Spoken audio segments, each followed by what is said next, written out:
Welcome to Inside Personal Growth Podcast. Deep dive with us as we unlock the secrets to personal development, empowering you to thrive. Here, growth isn't just a goal, it's a journey. Tune in, transform, and take your life to the next level by listening to just one of our podcasts. Well, welcome back to Inside Personal Growth. This is Greg Voisin, the host of Inside Personal Growth. And joining me from Florida is Richard Weylman, and we're going to be speaking about a new book that he's got out, 100 Proven Ways to Acquire and Keep Clients for Life.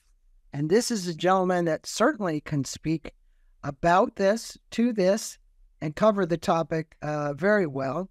For my listeners, Richard, go to Richard Weylman, and that's spelled Weylman.com. There you can click on his resources. He's got videos, his books. This is not his only book. The services, his speaking engagement. And Richard, it's a pleasure having you on. How are you doing today? I'm doing fine, Greg. Thanks so much for the privilege of being on this great broadcast to this wonderful group of people. Thank you so much. Well, we thank you because every time I do one of these interviews, somebody out there learns something, and then I learn something. So if we can take one thing away from this interview, and I hope that my listeners take out more than one thing in our next 40 minutes, but I'm going to let them know a little bit about you. You guys can learn about him at the website. Richard is a highly sought after keynote speaker, author, and business growth consultant. He possesses the unique ability to see things from the client's perspective and interpret their needs, putting audience members, regardless of the industry or role, on a proven path for permanent business growth and success. He was inducted into the Professional Speakers Hall of Fame. Associations and Fortune 500 companies globally engage Richard to speak at their conferences, and he's sought out all over the world to speak. In addition to his induction in Professional Speakers Hall of Fame, he's earned a place in Customer Experience, CX Hall of Fame. He's received many awards and accolades for being a two-time recipient of the Keynote Presentation Specialist of the Year. All around, he is a very, very sought-after speaker. Both of his previous books, Open and Closed Doors, Key to Reaching Hard-to-Reach People, and The Power of Why Breaking Out in a Competitive Workplace, are international bestsellers. I think one of the noted things is that if you go to his website and you click about him, he grew up as an orphan. He was really not brought up in much wealth. And like many people who succeed and come to that fact, he's actually, I think, probably exceeded all of his expectations of when he was 6 years old. Would that be true? That's a fair statement, Greg. Thank you so much for that. And yeah, I lived in 19 foster homes, went to 11 different schools. So it was great training because my first sales job was selling cookware door to door. And the guy said, now the disadvantage of this job is I want you to be aware of this. You're going to spend a lot of time in strangers' houses. I'm like, what's the big deal? I've been living with them my whole life. So and it just never dawned on me you're supposed to have call reluctance or some concerns about this. So anyhow, that's really awesome. You know, I have a similar kind of background, maybe not the same. I wasn't an orphanage, but I was a Fuller Brush salesman for years. I also was the top person for Boy Scouts of America, selling Christmas cards every year. I always wanted to win the guitar. I never won the guitar, but I did that year in and year out, banging on doors for Fuller Brush. I remember so many people saying to me, we haven't seen a Fuller Brush salesman in years.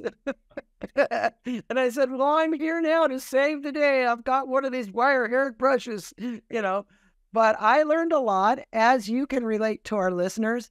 And I've never been a person to take no easily. And I think that's part of it. You have to be persistent. And the introduction, you share the powerful story about Chewy's thoughtful customer service and how it resonated with this entire audience. Why do you believe personal, human-driven acts of kindness like this have such a profound impact on customer loyalty. Because I remember selling Fuller Brush.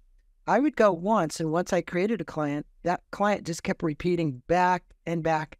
And I think referrals are like, hey, now that I have you, I also want the referral.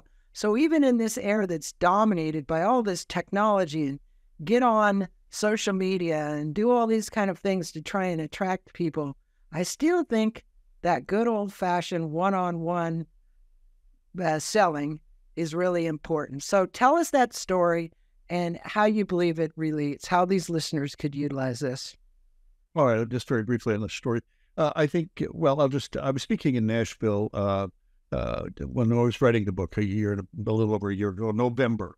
And I was speaking about elevating the client experience to stand apart from the competition. And it was about 1,200 people in the ballroom. And, it was, so I was. This was Chewy's, right? Yeah, this is Chewy's story. And when I say Chewy's, for all those who don't know, that's a thing where people can order online and get stuff for their dogs. That's exactly right. So I was on stage speaking about elevating the client experience for this, I think it was Financial Advisor Group. It was about 1,200 people. And I said, by the way, just to give you an illustration, I saw on LinkedIn this morning, this individual had posted that she had a standing order with Chewy for cat food. And the cat food just came. And she called Chewy on the line and said, I can't take the cat food. My cat has died. The rep at Chewy said, we will not take that cat food back. You have to donate it to the shelter. The audience was like, whoa. And I said, not only that, they gave her 100% credit on the bill. Ooh. I said, but not only that, she wrote right on her LinkedIn profile. 3 days later, she got a bouquet of flowers and a condolence card from the Chewy rep. And at that instant, Greg, a woman stood up in the middle of the audience, held up her phone and screamed, that was my cat. Oh my God, that's a great story. She said, yes, I posted that. And, at this, so I just stopped and I said, well, thank you for posting. I said, ladies and gentlemen, what does this tell us? The whole room starts chanting, we're switching to Chewy. We're switching to that. So when people ask me, is this important to personalize and humanize the connection point? Look at Chick-fil-A. They closed November 15th and they opened December 31st. Well, no, they don't. They're just closed on Sunday. That's 52 days, 52 Sundays. So it's like they closed November 15th, they opened December 31st, and they have record sales per unit, per store. Profitability is the highest it's ever been. And why is that? Please, thank you, and my pleasure pretty much drives the business. The chicken sandwiches are decent, but when I wrote the current book, 100 Proven Ways, I knew Truett Cathy, full disclosure. He was a good friend. I did a lot of work with Chick-fil-A, but I walked the line. I called Dan. I said, I want to walk the line and see why people are Chick-fil-A. He's, well, I'm going to tell you, it's not chicken sandwich. And I laughed. I said, I know you're going to be right because your dad taught me we're not in the chicken business. We're in the people business.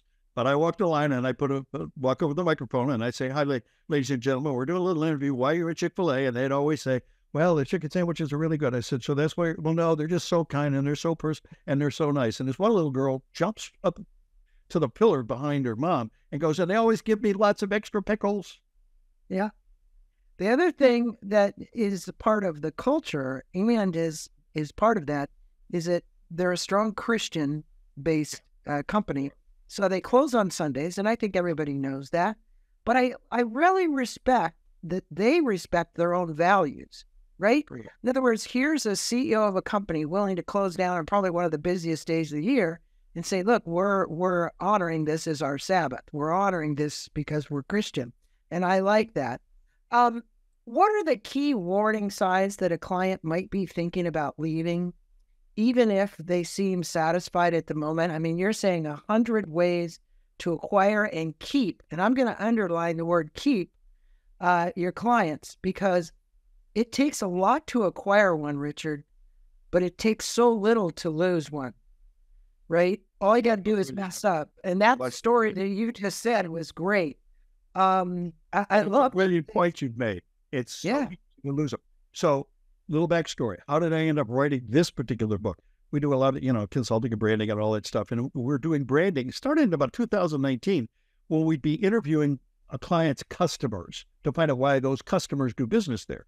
We'd ask them, how's the service? And people would say, well, let me tell you about the experience I'm having. Let me tell you about the experience. And the word experience, and it dawned on me, I said, well, service is a minimum expectation. What people are focused on is the experience they're having. So I started asking people, so if I wanted to have you as a customer, what experience are you looking for? Well, if they would do this, I would do that. And I started writing these down. And then I began to ask people, so why do you stay here? Well, let me tell you about my, what do you think the word was? Experience. I'd say, great. So what keeps you there? We did, okay, let me write that down. So when it came time to write the book, what I began to realize was that people, and we just did a study on this, we're a research-based consulting firm, as you already know, but in our interviews of individuals, we ask people, if you have a bad experience, does that impact your desire to finish the sale or perhaps seek another provider? 1 out of 3 said it. One bad experience, they're open to moving their business. One bad experience. So when people say, well, the front line this, or the marketing that, or the service this, or as a CEO, as a leader of an organization, if you're leading an organization, you've got to build a culture around the fact that the customer, the client, is the sole reason we're there. I'll tell you the thing I see, Greg, and I spend a lot of time with executives on this. We have to realize that, yes, you're right, it costs money to acquire. It's probably, in this environment, it's probably 6 to 7 times more expensive to acquire than it is to keep. That's the data we've been seeing for the last since the pandemic. But here's the reality. What we have to do as leaders is step back and say, hey, what's the LTV of this relationship? What's lifetime value? The lifetime value. The lifetime value is where everything resides. Again, back to your point, underlining the word keep. And that's what got me motivated, because I was speaking to, I had a client that called me, lost 13,000 clients in 1 year in the financial business. He's like, what am I going to do?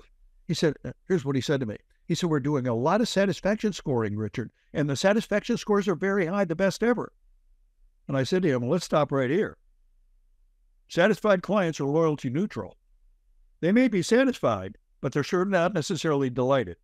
Your job should not be how did we do? That's a look back. What we should be doing as leaders is getting them to help us figure out how to go forward and elevate the experience. So I had him change the questions. Instead of how was this and how was that, how do we do this? Aren't we wonderful? Aren't we a wonderful people here? The first question that we talked on was, what are 3 things we can do to elevate your experience in the coming year? Mm-hmm. Hundreds of great suggestions. Now, some of them you can't implement, but that's not the point. The point is, if people are rude, I have a situation right now where an individual moved over $1 billion out of one financial institution because they were rude to his wife. Mm-hmm. Yeah, and you talk about this and pretty nonchalantly, but the reality is, I don't know. My clients know my age, and I used to be in the financial services industry, and I was one of the top life insurance salesmen at $1 Million Round Table for years and years and years. What I remember about the whole human connection side of it, we always talked about lifetime value.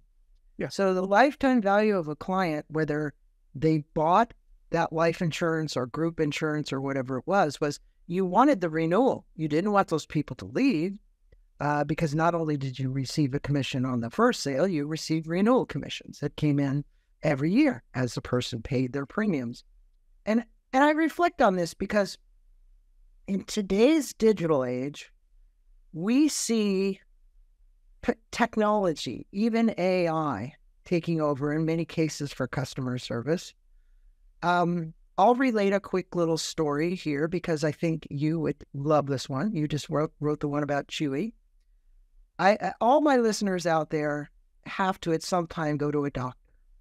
I think the worst customer service I've ever experienced, and I can't understand why they don't hire you. So all of you out there, hire Richard, because the people you put in to actually help the patient, in many cases, 90% of the time, are not very customer friendly. They feel like they're overworked. They feel like they're underpaid. You sense it on the phone. They don't really want to do much for you other than get you off the phone. And you're like, really? And I just went through this 3 times on a referral letter. You know what it's like to get a referral letter, try and call in, get a doctor. And here's my point of this. You know, what could we do, or what can companies out there do to keep customers? Even in this case, my case, it's acquire, because I've never even gone into this doctor yet. So you know what I told him? I said, I'm not going to you. I'm going to get a whole new referral to somebody else. Right? Even before the get-go. Like, we're talking right at the start. Right? So how do we keep and acquire them? Because that's the $64 million question. Well, it is. And again, that's one of the things that I didn't, I wasn't like ready to write another. It's a lot of work writing a book, as you know. So, but it was so clear to me that we're in a complete shift in people's mindset. Product and services are so commoditized today. The experience is what drives everything. I work with NFL teams. I work in the hotel industry, the food. In fact, we work with Freddy's Steak Burger and Custard. We installed the Freddy's Way in every store. This was a culture of how they treat their customers. We trained all these high school kids and, employees, and they just won the National Restaurant Award for the best fast casual in the United States. Highest gross, highest repeat business, biggest fan club. We beat everybody. Culver's, Smashburger, everybody. But what was the secret?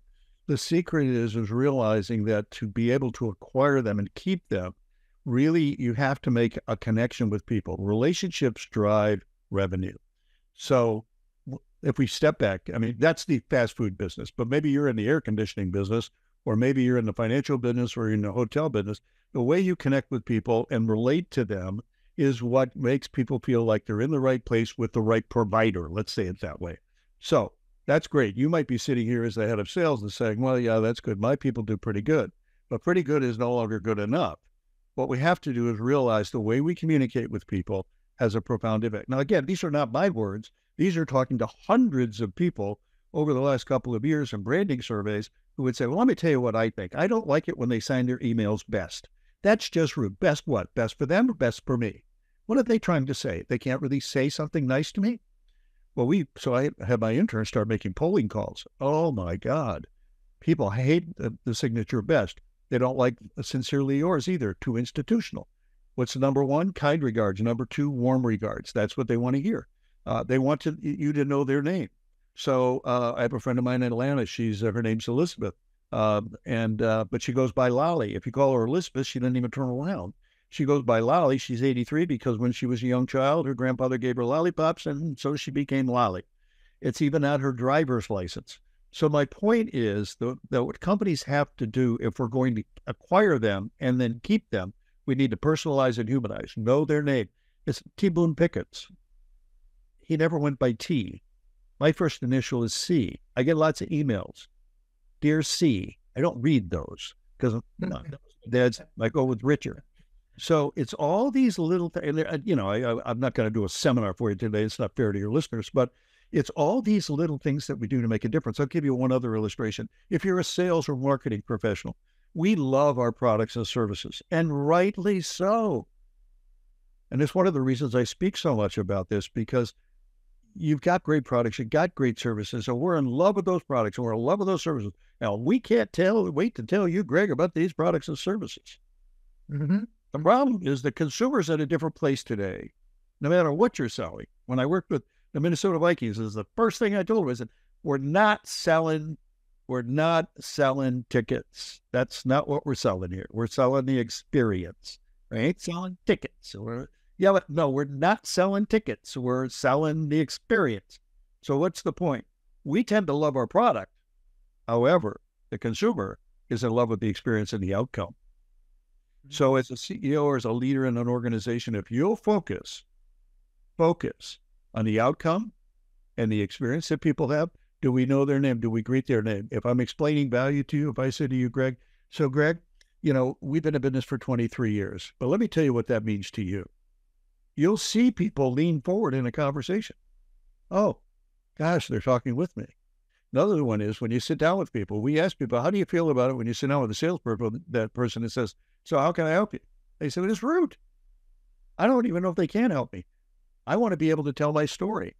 So what we found was, if you just simply ask the question, Mr. and Mrs. Wilson, now we've been in the air conditioning business here for 43 years in Paducah, Kentucky, and I'm glad to be able to come over here and give you an estimate. But before we get to all of that, how long have you all lived here? All right. Because people all want to have a story. They want to tell you a story. And when they hear that you're interested in their story, they go, finally, somebody that cares about me. And I always loved Zig Ziglar. I used to go to his conferences, and he said, people don't care how much you know until they know how much you care. Now, I mean, let's face it, that line has been around forever and ever and ever. It's never going away. It's timeless, and it's true. And that brings me to this, I'm going to use I'm going to not say the biggest retailer, but I'll say the biggest technology company is Apple. Okay? And all of us who use Apple products have been in a store and had the experience. Now, I will say that of all the things that have happened to me around customer service, because one of the things they pride themselves is kind of I don't know where you guys refer to it, is cradle to cradle, right? All the way through the whole process, from your experience to being able to get it on. And I will say that no matter what the price was, I will pay their price over a cheaper product. And the reason is because I've always had amazing customer service. Like literally, I call it customer service. Within minutes, they call me back on the phone. Not even minutes. It's like nanoseconds. It's somebody's there. And they stay with you until your problem is resolved. They don't try and push you off the line and get rid of you or whatever. So that brings me to this. You mentioned that focusing on price is a mistake. That goes along with Apple because they're not the cheapest. How can businesses position their value over cost effectively without alienating clients concerned about price? Because a lot of people are shopping price. Well, they are. In this economy, obviously, let's just say prices have increased. We'll just say it that way. And so people are obviously trying to stretch the dollar and make things go further. The best way to do it is well, I can just tell you from our research in my previous book, The Power of Why Breaking Out in the Competitive Marketplace. I just signed up. Now it's in 7 languages about how do you communicate value. Well, today people, as I mentioned earlier, we love the products and et cetera. They love the outcome and experience. So what salespeople and marketers have to do is define outcome and application. That's what people look for. They define outcome and application. So in other words, how does this solve my problem? Because the value gap, you got, let's say, us over here as salespeople, and then you got the consumer over here, and you got this gap in the middle. We talk about our process and our platform and the product, et cetera. They're over here trying to figure out how's this going to solve my problem. So, and I you mentioned in my introduction, that's, I call it a God-given. I don't know how I see it. I mean, I have companies that put together a product list and send it to me, and I'll say, okay, this is all good about the product. Let me tell you what this means to the consumer. They're like, who thinks like that? Well, the consumer does. And so the way to explain it is, I mentioned earlier, what this means to you and the benefit to you is. So illustration. Did you say you were in the financial services? Did I remember that correctly? MDRT or something in life insurance? I was, yeah. Yeah. All right, great. So you might say something like, now we have universal life insurance and you can buy a universal policy. But let me tell you what this will mean to you. What that basically means to you is you can build up inside value of the product line, and you can have inside cash value that's really tax deferred or tax free. And the benefit to you is you can build a net worth that's not taxable. And the most important thing, your family's going to be taken care of for the rest of your life. And you did say that was important to you, right, Mr. Wilson?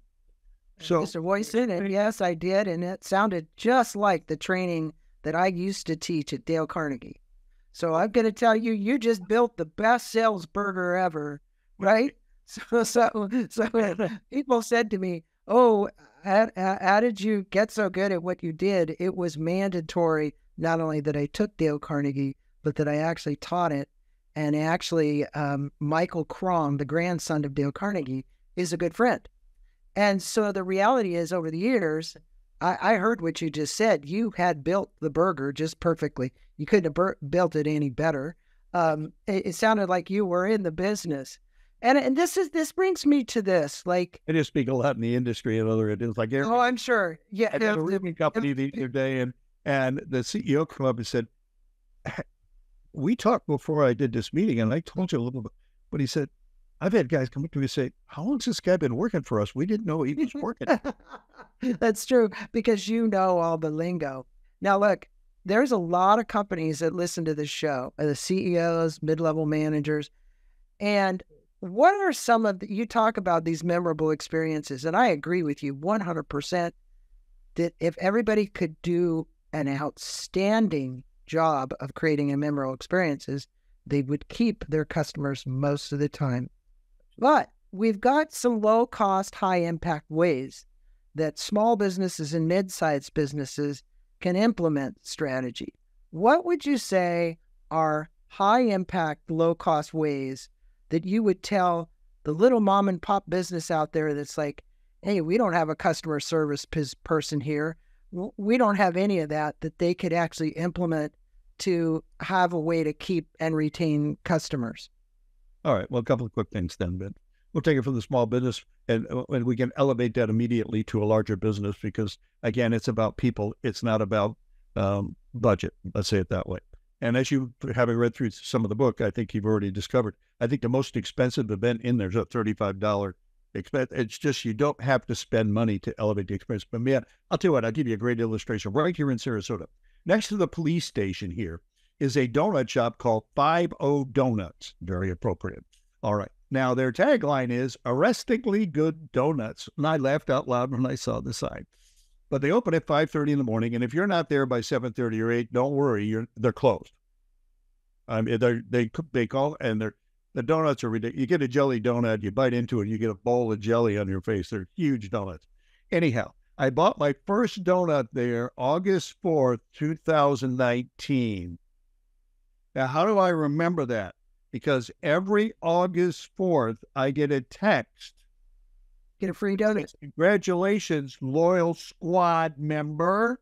$5 off your next order of donuts. Now, I'm not a big donut guy, but every year, and I do a couple of times a year, I'll go in there. They always know who I am. They build up and they give me credit. So I get loyalty credits. So what's the point? Let's just stop here. So I bought an air conditioner from you. Do I ever hear from you again? Probably not, but you could be sending me congratulations, another year of success as a loyal customer. We're glad we were able to serve you 3 years ago. And if you ever need additional service, here's $15 off.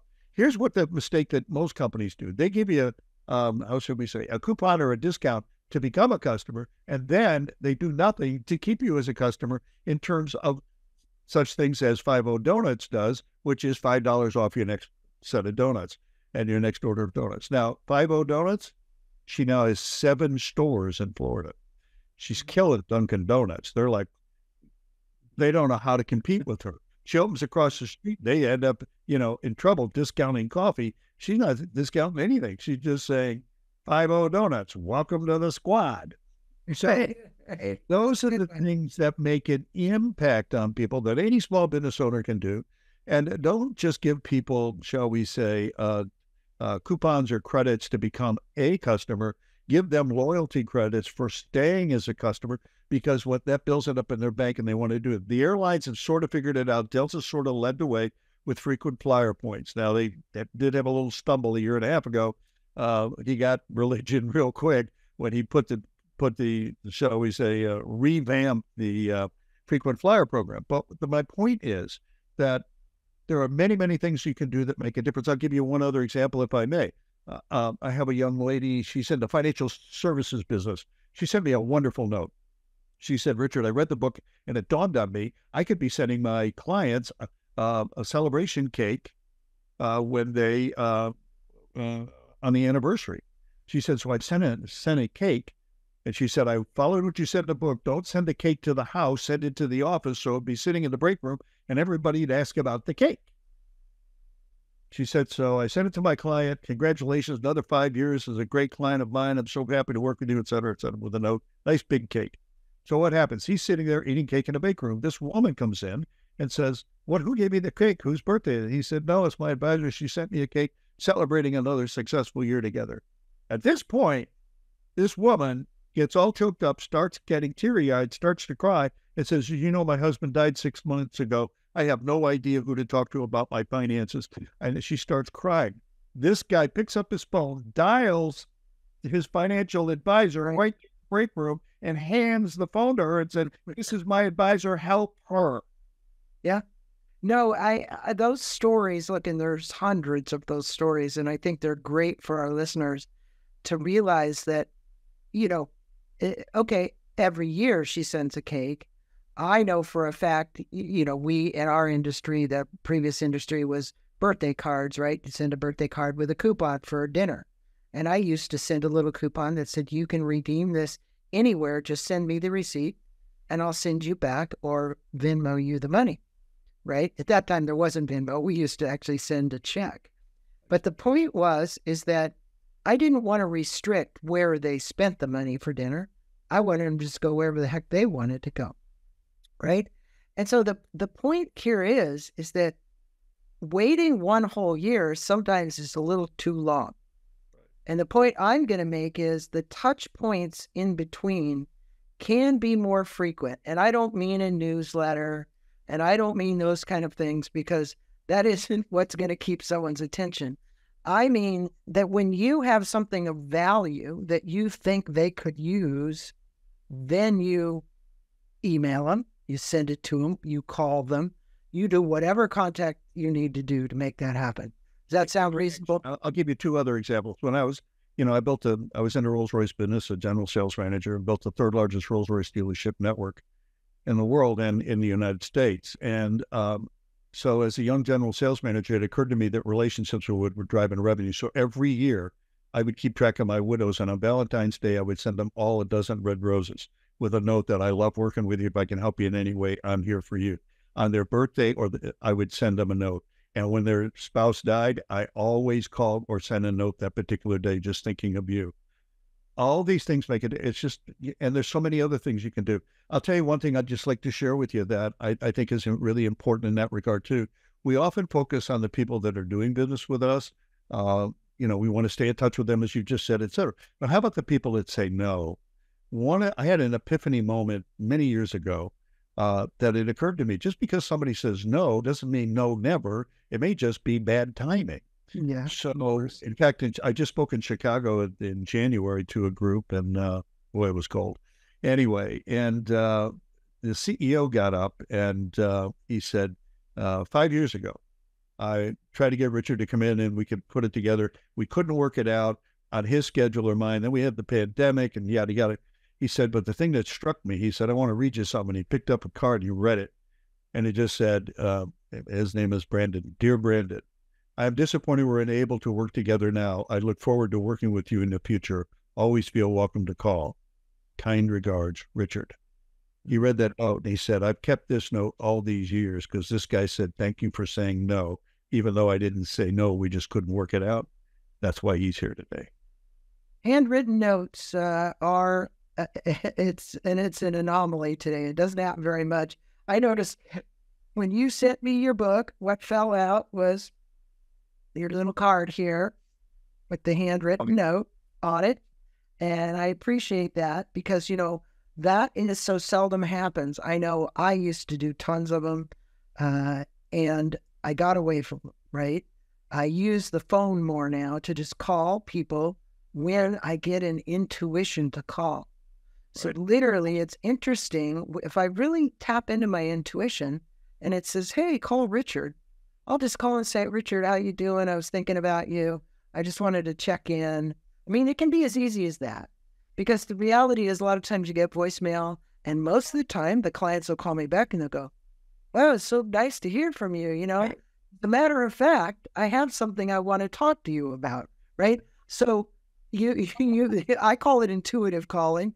People can, if you want to put them on a schedule, but it works. Now, look, there's some overlooked details that can make or break a client experience. And even if everything else seems to be going well, what are some of those overlooked details that might make and on the flip side might break the actual client experience, because these both relate to us keeping and attracting. Because you say, hey, this person is still a prospect. The way I look at it is they're still a prospect, yes, until they buy. But the way you treat them until they buy, if you sold Rolls Royces, which you did, right, you realize there probably isn't a more challenging kind of customer than to cradle a customer to buying a $180,000 car, right? Or whatever the number is, doesn't matter, but let's just say 180. You know this from selling Rolls Royces. What did you guys do back in the Rolls Royce day?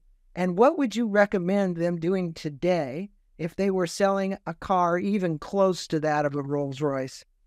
Well, that's such an interesting question, because way back then, I thought about this recently. It's amazing you brought this up, Greg, because people have alluded to, what was it like selling cars at a couple hundred, whatever, $300,000. And I realized that it was, even back then, it was all about the connection, the relationship. It was showing interest in them as an individual and not as an account. I think a lot of people get caught up in the, I got a prospect, I got a suspect, or, we use all these phraseologies. Right. What dawned on me way back, and, I serve on the U.S. Institute Luxury Board, so full disclosure, we support, 100 luxury brands. So, of course, I get a lot of data from all these affluent and high net worth and really ultra high net worth people. And that's what got me thinking about it, because we just finished another round of research. What it really was is people don't want to buy anything, and they don't want to be closed. They want to open a relationship. And so if we can take our frontline people, I'm talking about all the way down to the customer service reps, the sales reps, the people that are in accounting and the way they send out invoices, past due, all of these kinds of commentaries are off-putting to people. Mm-hmm. So what you do is you begin to change the culture and realize people want to open a relationship, because what people don't realize is when they buy something, that's not the end of something. That's the beginning of, to your point earlier about LTV, of a long-term open relationship. So I'll give you just one little illustrative point. There's a printing company down in Port Charlotte, I believe, Florida. And I've had the privilege of doing some things for them. And, it's a small local printer, nice guy running the place, and he bought it from the owner, and on it went. He's built a pretty big business now. But I had to laugh when I pulled in the other day, because most people have no parking, and where it says customer parking, all of you don't. That's what all it's like. I saw a couple today. Customer parking only, all others will be towed. His sign says customer parking only, all others will soon become customers. I like it. I love it. And that completely, when I walked in, I asked him, what a great change. He said, that's the way everybody here feels. Now, I'll give you another tip here, if I may, Greg, very quickly. One of the things I've done for, not just him, but lots of organizations, Vikings, Freddie Steakburger, Custard, is we come up with, we call rituals. We do it the win. And they're rituals, meaning every day when let's say we're starting our day, just for instance, the whole team comes together. Sometimes it's 5 or 10 minutes, very brief, and we're going to have the customer experience we're going to focus on today. Today, we're going to smile and say good morning to everybody. Everybody got it? Yeah, we're going to smile and say good morning to everybody. And we have like 25, both 25 to 30. But the point is, it reinforces in the team's mind that the only reason we're here is because they're there and they're coming here. So we want everything we can to give them an elevated experience. We're not going to be short. We're not going to bring yesterday's news to today's performance. What we're going to do is we're going to focus on, and I can't tell you how, big companies that I've walked in situations with several thousand employees where I've worked with them, and I'll be on a branch somewhere and somebody comes and say, those rituals, Richard, they're so helpful. Now, yeah, this might be just somebody working in, accounting or something, but, or maybe it's just somebody that answers the phone, but the fact that it helps them stay focused on helping the business grow and be retained, that's just a win. And of course, every company's different, so they have different rituals, but it's just such a joy when somebody, I had this happen recently, actually in a physician's office, and he's part of a physician's group, and the nurse said to me, she said, those rituals that we do, that you help put together with the doctor, she said, I love them. Huh? You know, what's that worth? I mean, I think, much of this is being authentic. Yeah. Grace under pressure when you get into customer service. How do I actually work through being graceful, or grace, meaning the term grace? And I don't know if you've ever studied this guy, but I'm just going to throw this out for a minute because this is an off the wall. Look, for somebody who sold Rolls Royces and understands high-end purchase people, you understand that this is a one-to-one person business. Yeah. And there's a TV show, I just finished watching the series, and it's Ken Golden. Do you know who he is? Goldin. All right. I think watch a lot of TV. This particular guy, last year, he's an American auctioneer, television personality, and sports card collector, and he sold $1.3 billion in memorabilia and sports history and pop culture in his career. And he's made all these relationships with these really, really high net worth individuals. We're talking like Peyton Manning and Ken Kendricks, the owner of the Diamondbacks, and all these people that he has to acquire the actual memorabilia from to actually put on his channel to sell, right? And then he makes a commission in between, right? Of course. But it's fascinating, the study of what the salespeople, because the cameras follow them, they go meet all these people. All of these people you would probably recognize, many of them. We're talking like Babe Ruth cards. We're talking about things like Babe Ruth baseballs, all this kind of stuff, right? And here's the point of the story. He drives home always the importance of going that extra mile to satisfy the customer, meaning whoever this high net worth vendor, even if it costs our company money to make it happen. He says, because the value, long-term value of that client with all that memorabilia is way more valuable than us screwing up on one sale. Oh, and that's brilliant. Brilliant. That's exactly right. And what you said, authentic, and that type of understanding that, well, Ritz-Carlton does, well, I have lots of clients now that do that, but where, let's say, frontline employees, we'll just use that phrase, have the ability to make decisions on behalf of the guest or the client or the customer without checking with somebody. So it's sort of the same thought. But I'll tell you the whole genesis of the book, opening, close, as I was talking to people and having opening conversations on what was important to them. The premise that dawned on me when around experience is people are looking for four things. They want to do business with somebody that's kind, someone that's thoughtful, that'll take an extra minute and find out what they really need. Somebody that cares enough to really build a connection with them, and empathetic enough to try to see things from their point of view. And if a company builds a culture around kindness and caring and thoughtfulness and empathy, then the only question is how big you want to grow it. And, right. And that's really been sort of the basis of my work for many, many years in consulting and obviously in speaking, and not soft skills, but really the way you sign your emails, the way you communicate with people. When you go to a meeting, what do you say to people? Nice to meet you. Who says that? That's a defensive mechanism. Nice to see you is far more gracious. And you'll see people will melt and go, oh, well, nice to see you too. And it just removes all of the conflict that people have when they meet someone, that tension when you say nice to see. I mean, all these little things that the consumer, not just high net worth, lots of the people. It's any consumer. These are things they're telling us. Well, those four things that you just clicked off on your fingers are important. And, I'll relate back and then we'll close this interview up. Just go out and get this book, everybody. We'll put a link to the website and a link to Amazon, 100 Proven Ways to Acquire and Keep Your Clients. I've been signing my emails, whether you noticed it or not, in spirit. Yeah. for many, many years. I don't sign it. Best regards, sincerely yours, whatever. And I've had clients come back to me and say, wow, that's the most unusual kind of salutation, if that's what you want to call it, or signature, what you wrote before your signature. She said, where'd you come up with that? And I said, well, I always felt like if I could give a little bit of me to you every day, and I uplifted you and uplifted your spirit, that to me would be of value.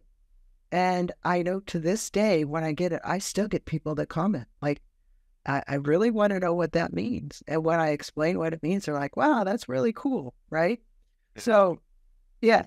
So, and I think that, there's so many things, little things. And the point here, you pointed out so many little things that don't cost a lot of money. I mean, the cake that the lady gave to the guy for his 50th anniversary, the little thing you get from the donut lady who says, here's $5 off on your donuts. I mean, you and I could sit here for the next hour and come up probably 100 great ideas that people could use to market. But more importantly, think about, and Richard said this, the lifetime value of your customer. If the acquisition cost was X, the lifetime value is geometrically more valuable than the X, right? In other words, the X is way down here and the Y is way up here on the axis. So I know for a fact, and I know you know this, that if you acquired a client for $500 and you looked at the lifetime value of the client, you'd probably be looking at multiples in the thousands times the acquisition cost. You're exactly right. This roofing company, the group that I spoke for, people say, well, they put a roof on every 20 years. So what's the lifetime value?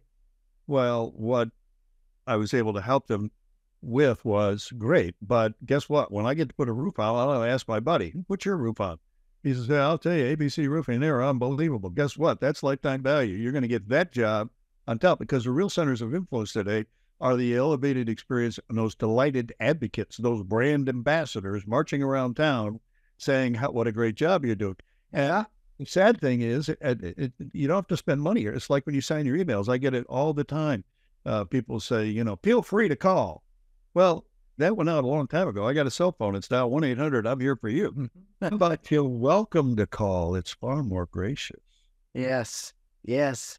Well, you have graced our presence with so much value here. For all of my listeners, please go out and get Richard's book, The Forwarders by Bob Berg. It's been an honor having you on Inside Personal Growth, because everything you do around acquiring, attracting, and keeping a client or a customer is of huge value to any business listener owning, or any business listener listening right now to this podcast. The other thing is, I would say for the medical industry, because of my poor experience, I hope you listen to this and you do a little more training with the people in customer service. It only requires just a little bit of what I call emotional intelligence, right? To say, hey, this person, oh, Mr. Voice, and I'd love to take your number and get back to you. No. I said to the girl just today, I've called 4 times, you call me back. And if I don't hear from you, then I'm going someplace else. The point there is that, you got to be your own advocate. You got to tell people what you think. And the reality is they need to hear that. And that's the other thing from a customer who's listening to this right now. If you're having a bad experience, don't just leave. Most people just leave. 90% of them just leave. And you know this, you've heard this. And then they don't say anything. But they also don't give a referral. But those silent people that walk off to the side, do you realize how much they cost you? Right? Wow. Yeah, I have a company, the book has done well.